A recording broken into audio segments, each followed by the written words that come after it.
చాగంటి కోటేశ్వరరావు గారి గురించి చాలామందికి తెలియని కొన్ని సంగతులు. ఇవాళ సినిమా హీరోలలో అగ్ర హీరోలకు ఏమాత్రం తీసిపోని పేరు ప్రఖ్యాతులు కలిగిన ప్రవచనకారుడు బ్రహ్మశ్రీ చాగంటి కోటేశ్వరరావు గారు. గత 15 ఏళ్లలో ఆయన సాధించిన ప్రతిష్ట మరి ఏ ఇతర ఆధ్యాత్మికవేత్తలకు దక్కలేదు అనేది నిస్సందేహం. అఖండ ప్రజ్ఞావంతుడు, పండితుడు, వేదమూర్తి చాగంటి వారు. ఆయన ఎంతటి ఖ్యాతి గడించారో కొన్ని వివాదాల్లో కూడా చిక్కుకున్నారు, సునాయాసంగా బయటపడ్డారు. చాగంటి వారు ఫుడ్ కార్పొరేషన్ ఆఫ్ ఇండియాలో మేనేజర్గా పనిచేస్తున్నారు. ఆయన భార్య వ్యవసాయ శాఖలో ఉన్నతాధికారిణి. ఏ ఛానల్లో చూసినా చాగంటి వారి ప్రవచనాలు కనిపిస్తూ ఉంటాయి. అవి చూస్తే అసలు చాగంటి వారు ఏనాడైనా ఆఫీస్కి వెళ్ళారా అనే సందేహం కలుగుతుంది ఎవరికైనా. కానీ చాగంటి వారు ఆఫీసుకి ఒక్కరోజు కూడా సెలవు పెట్టరు. ఒక్కసారి కూడా లేట్ పర్మిషన్స్ తీసుకోరు. ఆయన కేవలం శనివారం, ఆదివారం మాత్రమే ప్రవచనాలు ఇస్తారు. అవి కూడా కాకినాడలోని ఒక దేవాలయంలో ఛానల్స్ వారు అక్కడికి వెళ్ళి రికార్డు చేసుకొని ప్రసారం చేస్తుంటారు. చాగంటి వారికి ఉన్న ప్రతిభా సంపత్తిని సొమ్ము చేసుకోదలుచుకుంటే ఈ పాటికి ఆయన వందల ఎకరాల భూములు, ఇల్లు, వాకిళ్ళు, మణులు, మాణిక్యాలు సంపాదించేవారు. కానీ ప్రవచనాలను ఆయన నయా పైసా పారితోషికం తీసుకోరు. ఎక్కడికైనా బయట నగరాలకు వెళ్ళి ప్రవచనాలు ఇవ్వాల్సి వస్తే ఆయన తన సొంత డబ్బుతో స్లీపర్ క్లాస్ టికెట్ కొనుక్కొని ప్రయాణం చేస్తారు తప్ప నిర్వాహకుల నుంచి డబ్బు తీసుకోరు. ఆయనకున్నది కేవలం 2 పడక గదుల చిన్న ఇల్లు. ఇంతవరకు ఆయనకు కారు లేదు. ఆఫీసుకు కూడా మోటార్ సైకిల్ మీద వెళతారు. ఎఫ్సిఐ డైరెక్టర్ క్రైస్తవుడు. చాగంటి వారు ఆఫీసుకి వెళ్ళగానే ఆయనే స్వయంగా వచ్చి బూట్లు విప్పి చాగంటి వారికి నమస్కారం చేస్తారు. సెలవులను ఉపయోగించుకోమని, కావాలంటే లేట్ అనుమతులు తీసుకోమని చెప్పినా చాగంటి వారు ఆ సౌకర్యాలను ఎన్నడూ వినియోగించుకోలేదు. చాగంటి వారికి 6-7 ఏళ్ల వయసులో జనకులు గతించారు. ఆయనకు ఒక అక్క, ఒక చెల్లెలు, ఒక తమ్ముడు ఉన్నారు. తల్లిగారు కష్టపడి 4 పిల్లలను పెంచారు. వారికి ఆస్తిపాస్తులు లేవు. నిరుపేద కుటుంబం. సంసారానికి తాను మాత్రమే పెద్ద దిక్కు అన్న స్పృహ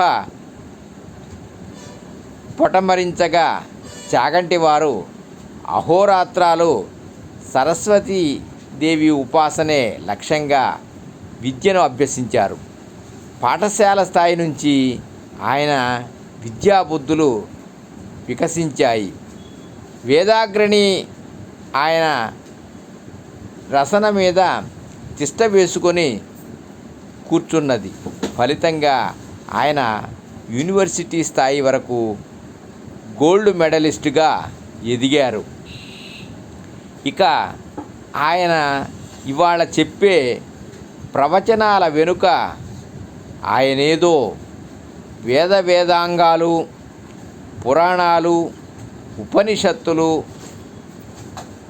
అవపోసన పట్టారని చాలామంది పొరపడతారు. ఆయన కృషి పెద్దగా లేదు. అవన్నీ ఆయనకు పూర్వజన్మ సుకృతంగా లభించినవి అంటే మనం ఆశ్చర్యపోవాలి.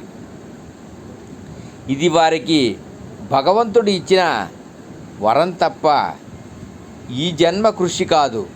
అలా అని ఆయన వాటిని చదవలేదని కాదు. ఎంత చదివినా ధారణ శక్తి అనేది ప్రధానం.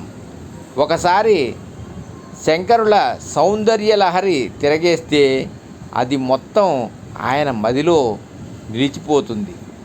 ఎక్కడ ఏ పేజీలో ఏమున్నది చెప్పగలరు. వరప్రసాదితులకు మాత్రమే ఇది సాధ్యం.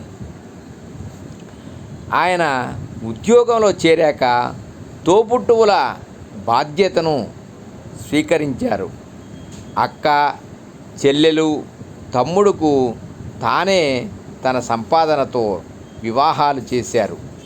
కుటుంబం కోసం తన కష్టార్జితాన్ని మొత్తం ధారపోశారు. తనకంటూ ఈరోజు వరకు బ్యాంక్ బ్యాలెన్స్ లేదంటే నమ్ముతారా? అప్పుడప్పుడు కాకినాడలో అయ్యప్ప దేవాలయంలో సాయంత్రం కూర్చుని భక్తుల ముందు భారత, భాగవత ప్రవచనాలు ఇచ్చేవారు. ఎన్నడూ పట్టణం దాటి ఎరుగరు. ఏనాడు డబ్బు పుచ్చుకునేవారు కారు. ఆయన స్వరలాలిత్యము, ధారణ, విజ్ఞానము, విశదీకరణ భక్తులను ఆకర్షించాయి. అభిమానులు పెరిగారు. పివి నరసింహారావు ప్రధానమంత్రిగా ఉన్న సమయంలో అనుకుంటాను ఎక్కడో ఒకచోట చాగంటి వారిని కలిశారు. మీ గురించి ఎంతో విన్నాను. మీ ఆధ్యాత్మిక పరిజ్ఞానం అసాధారణం. మీ ప్రవచనాలు నాకు బాగా నచ్చాయి. ముఖ్యంగా మీ పాండితీవ్ర కర్ష అమోఘం. ఇప్పుడు నేను మంచి స్థితిలో ఉన్నాను. ఏమైనా అడగండి, చేసి పెడతాను అన్నారు పివి. చాగంటి వారు నవ్వేసి, మీకు నాకు ఇవ్వాల్సింది ఆ పరమాత్మే తప్ప మరెవరూ కారు. మీ సహృదయానికి కృతజ్ఞతలు. నాకేమీ ఆశలు లేవు అని నమస్కరించి బయటకు వెళ్ళిపోయారు. ఈనాటికి కూడా ఆయనకు ఉన్నది కేవలం 2-3 దోవతులు, 4 పంచెలు, 4 జతల ఆఫీస్ బట్టలు. చాగంటి వారిని చూసి ఆయన ఎన్నో ఏళ్ల నుంచి ప్రవచనాలు ఇస్తున్నారని, లక్షలు సంపాదించి ఉంటారని చాలామంది భావిస్తుంటారు. ఆయన బయట ప్రాంతాల్లో ప్రవచనాలు ఇవ్వటం వారి అమ్మగారు 1998లో స్వర్గస్థులయ్యాక ప్రారంభించారు. ఎందుకంటే చాగంటి వంశంలో గత 6 తరాలుగా ఆ సరస్వతి కటాక్షం ఎవరికో ఒక్కరికి వస్తున్నది. ఈ తరంలో ఆ శారదా కృప 4 పిల్లలలో చాగంటి కోటేశ్వరరావు గారిపై ప్రసరించింది. ఆ మాత దయను తృణీకరించలేక తనకు తెలిసిన జ్ఞానాన్ని లోకానికి పంచుతున్నారు చాగంటి కోటేశ్వరరావు గారు. మిత్రమా, దుర్మార్గులను ఖండించకపోవుట ఎంతటి తప్పో, ఇటువంటి మహాత్ములను ప్రశంసించకపోవడం కూడా అంతే తప్పు అవుతుంది. ఒక మహోన్నతమైన వ్యక్తిని కీర్తించటం, పదుగురికి తెలియజేస్తున్న మీ మహోన్నత వ్యక్తిత్వం ప్రశంసనీయం. ధన్యవాదములు. సర్వే జనా సుఖినో భవంతు. ఓం నమః శివాయ. ఓం నమః శివాయ. ఓం నమ శివాయ.